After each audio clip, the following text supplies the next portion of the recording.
లంచాల కోసమే కొన్ని తప్పులు జరుగుతున్న రెవెన్యూలో మన తప్పుడు చాలాను చూసినాం గదా! మంత్రి అన్నారు. వాళ్ళే అంటున్నారు గదా! ఓపెన్‌గా అంటున్నారు గదా! దీన్ని పరిష్కరించాల్సింది ఎవరని అర్థం కావట్లేదు ఇది. అంటే ఇప్పుడు మీరు జనంలో తిరుగుతున్న ఒక జర్నలిస్ట్‌గా మీ ఆందోళన కరెక్టే, అది అందులో ఏం అనుమానం లేదు. ఇప్పుడు గత ప్రభుత్వము, అంతకంటే ముందు ప్రభుత్వం ఏదైనా కూడా రెవెన్యూ వాళ్ళు తప్పు చేస్తుర్రు అనేది వచ్చింది ఇక్కడ. అవునా? హ్మ్. కాబట్టి మేము ఇప్పుడు గూడా అంటున్నారు. పహాని నకలకు పోతే పైసలు అడిగిండు, హ్మ్. అది అయింది. మరి ఇప్పుడు ₹1,22,016 స్టాంప్ డ్యూటీ కడితే ₹22,000 గవర్నమెంట్కి పంపించి ఆ ₹1,00,000 ఆపుకొని తన అకౌంట్లో ట్రాన్స్ఫర్ చేయటం అనేది ఇంత బహిరంగంగా జరుగుతున్నది. ఓపెన్‌గా జరుగుతున్నది ఇది. సరే. 100 కోట్లు 200 కోట్లు అని కానీ గవర్నమెంటే యాక్సెప్ట్ చేసింది 3,90,00,000. 3 కోట్లు కాదు కదబ్బా, 30 లక్షలు. 3 రూపాయలైనా ప్రజల సొమ్ము గదా! అది ప్రజలకెళ్ళాలి మరి.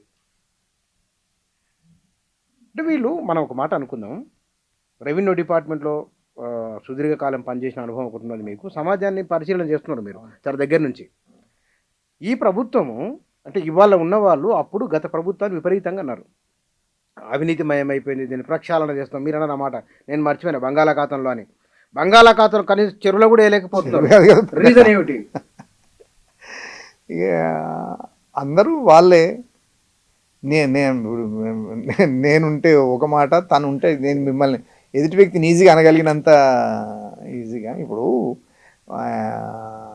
కోదండరెడ్డి గారు ఉన్నారు, చెప్పొచ్చు ఆ పేరు? చెప్పొచ్చు ఏమైతే? ఆయన వారు ఏమన్నారంటే ఈ ధరణి విషయంలో చాలా లోతైన పరిశీలన చేసినాం మాట్లాడినామన్నాడు. మరి ఇప్పుడు ఆయన అడిగితే ఆయన్నే జవాబు చెప్పలేకపోతున్నారు. ఏమి తేడా లేదు. ఇప్పుడు బాధ ఏంటంటే గతంలో తలకట్టు కొమ్ము దీర్ఘము హాఫ్ ఏకర్ పావు ఏకర్ అయినా కూడా కలెక్టర్ అప్రూవల్ పోయేది. ఎంక్వైరీ చేసి ఇది బొటన్ వేలు పెడితేనే అయ్యేది. లాస్ట్గా ఉన్న తెలంగాణ రాష్ట్రంలో కలెక్టర్లు అందరూ మన అంగుట మాస్టర్లు అయ్యారు. ఓ మళ్ళీ తిరిగి వచ్చింది. మళ్ళీ భూమి తిరిగి మళ్ళీ అక్కడికి వచ్చింది. అయితే ఇప్పుడు ఇక్కడ జరుగుతున్న ఇంకొకటి, మీరు అడగని ప్రశ్నకు నేను జవాబు చెప్తున్నా, ఏమనుకోవద్దు.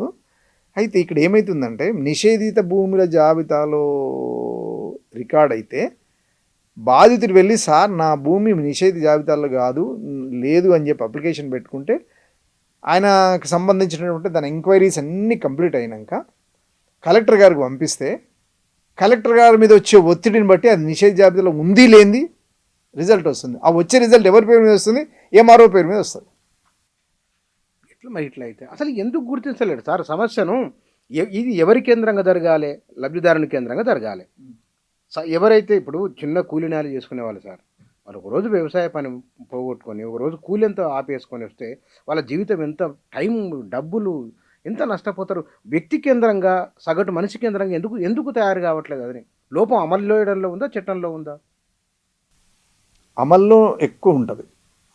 చట్టాలు మనం రాసుకొని మనం అమలు చేసుకోవడం ఉంటుంది తప్ప మనం చేసుకునేది మా చట్టాలు మనము కాన్స్టిట్యూషన్ ఆఫ్ ఇండియా ఎల్ఐఎంఎల్ఐ రాసింది కాదు. కొన్ని వందల మంది రాస్తే ఇవాళ ఈ క్షణము ఇంత స్వేచ్ఛగా ఇంత స్పష్టంగా మాట్లాడుకోగలిగే స్వేచ్ఛని ఇచ్చింది రాజ్యాంగం. అందరం దాని ఫలాలు అందుకుంటున్నామా అనేది చాలా పెద్ద డిబేట్. అది 243 మంది కూర్చొని రాసినది ఇవాళ, కానీ అది జనాలు అందుకుంటారు కదా. మరి ఇప్పుడు ఇది కూడా అంతే. ఇప్పుడు 10 మంది కలెక్టర్లు కూర్చొని 10 మంది మంత్రులు కూర్చొని ఇది ఇట్లా అయితే లేదు, మన ప్రభుత్వం ఇట్లా ఇది వస్తుందని చర్చ జరగాలి కదా వాళ్ళ మధ్యన. అది ఇప్పుడు ఏమైతుంది సార్ అంటే ధరణి మీద వీళ్ళు రెవెన్యూ మంత్రి మాట్లాడినా లేదా అధికారులు మాట్లాడినా దీనికి ఒక పరిష్కారం వైపు తీసుకొని పోతున్నాం, గతంలో లోపాలు జరగబోవు అని అంటున్నారు. అదే సందర్భంలో మిస్కమ్యూనికేషన్ ఉన్నట్లుంది వాళ్ళ మధ్య, కోఆర్డినేషన్ ఉందా లేదని అది కూడా అధికార యంత్రాంగానికి సంబంధిత మంత్రులకు పరిపాలన పైన ఒక గ్రిప్ వచ్చిందా లేదని కూడా కొంత మిచ్చన ఎట్లా ఉంటుందంటే కొన్నిసార్లు అడ్మినిస్ట్రేషను గ్రౌండ్ లెవెల్ తయారైన తర్వాత ఎండ్కి రీచ్ అయ్యే వరకు గతంలో చాలా టైం తీసుకునేది. ఫైల్ రాయాలి, అప్రూవ్ కావాలి, కలెక్టర్ సభ ఎంఆర్ఓ రాయాలి, ఆర్డీఓ, అవన్నీ గ్రౌండ్ లెవెల్ అయ్యి కలెక్టర్ నుంచి చీఫ్ సెక్రటరీ నుంచి మన సీసీఎల్ఏ నుంచి చీఫ్ సెక్రటరీ నుంచి వాళ్ళ ప్రిన్సిపల్ సెక్రటరీ నుంచి మినిస్టర్ అయ్యే వరకు కొంత టైం గ్యాప్ వచ్చేది. ఇప్పుడు అంత స్పీడ్ అంత ఏఐ కదా. ఆర్టిఫిషియల్ ఇంటెలిజెన్సీ కదా, మరి ఎందుకు అన్ని నిమిషాల మీద జరిగిపోవాలి. అవును జరిగిపోవాలి, జరుగుతున్నా కూడా కొన్ని మరి కొన్ని ఆగిపోతున్నాయి. అసలు ఎవరైతే నిజంగా పీపుల్స్ నీడ్ అవుతుందో అక్కడ డిలే అవుతుంది బాగా. ప్రాక్టికల్గా వాళ్ళని ఎవరిని కంప్యూటరు టెరాస్ కంపెనీ మెయిన్ మూలాన్ని వాళ్ళు కంప్లైంట్ చేయొచ్చు. డబ్బులని ఎవరికో పోతున్నాయి, ఆయనకు పోతున్నాయి, కేటీఆర్ పోతున్నాయి, అవన్నీ అన్నారు. అసేపు రాజకీయ ఆరోపణలు చేసుకున్నారు. ఓకే, నిజంగానే అనుకుందాం. మరి మీరు వచ్చిండ్రు ఒక 6 నెలలు చేయాలి ఆరోపణ, తర్వాత వచ్చేసి గాడిలో పడాలి కదా, గాడిలో పడాలి కదా. పోనీ మీరు ఒక్కరే కాదు, జనాల అభిప్రాయం కూడా చెప్పి, జనాల అభిప్రాయం దేన్ని పరిగణలోకి తీసుకోలేదబ్బా. అది దీంట్లో ఒకటి ఏంటంటే, ముఖ్యమంత్రి కొంత సీరియస్గానే దీనిపైన ఎఫర్ట్ చేసి ఏదో ప్రయత్నం చేద్దామని అనుకున్నా సరే, ఆయనకు దృష్టికి రావట్లేదు, కొన్ని పూర్తి సమాచారం ఇవ్వట్లేదు అనేది కూడా బయట ఒక టాక్ ఉంది. ఇక పొలిటికల్గా నేను డిబేట్ చేయలేను, కాకపోతే అంతా బాగానే ఉంది కదా అని చెప్పడానికి ప్రయత్నం చేస్తారని నేను అనుకుంటున్నాను. గవర్నమెంట్ కూడా, ముఖ్యమంత్రి కూడా ఏం సార్ బాగుంది సార్, గతం కన్నా బాగుంది అని చెప్తే సహజంగానే వాళ్ళు అన్నీ చూడలేరు కదా, పోయి అన్ని చూడలేదు. అట్లే ఉన్నారు. అంటే రెవెన్యూ మినిస్టర్కు ముఖ్యమంత్రికి ప్రాపర్ ఇన్ఫర్మేషన్ అధికార యంత్రాంగం ఇవ్వట్లేదు అనుకోవచ్చా?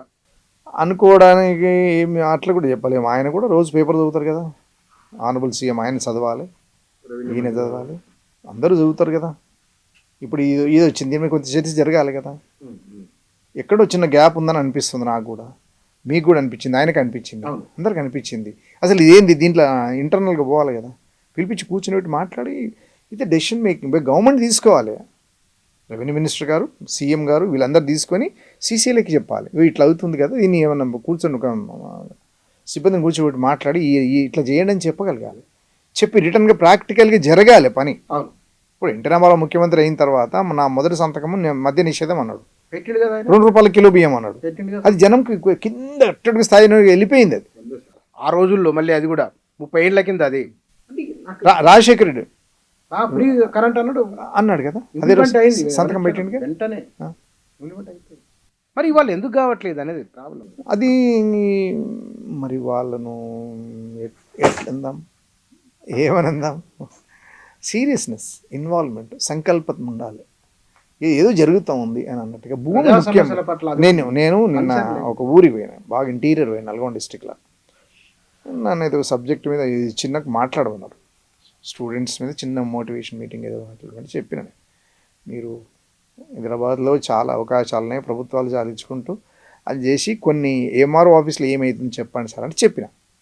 ఇదన్నా మన ఇద్దరు టీచర్లు వచ్చేసి, సార్ ఏం పనులు అవుతలేవు సార్ మండల ఆఫీసులో అంటే, ఇంతకుముందు అయినాయా అంటే ఏమో సార్ ఇప్పుడైతే అవుతలేవు. అట్లుండదు, ఎప్పుడైనా ఒకటే ఉంటుంది, మీరు వెళ్ళి ప్రశ్నించే తత్వాన్ని పెంచుకోండి, బాధ్యత నిలదీయండి, అడగండి, తీసుకోండి అని చెప్పిన.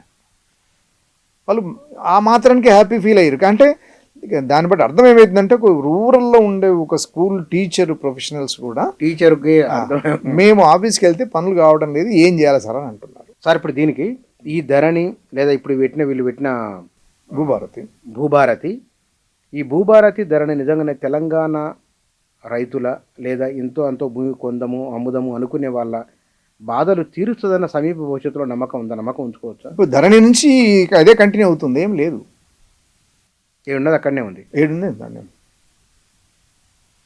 దీన్ని మరి చొరవ తీసుకోవాల్సింది ఎవరు, మార్చాల్సింది ఎవరు? ప్రభుత్వమే చేయాలి ఆ పని.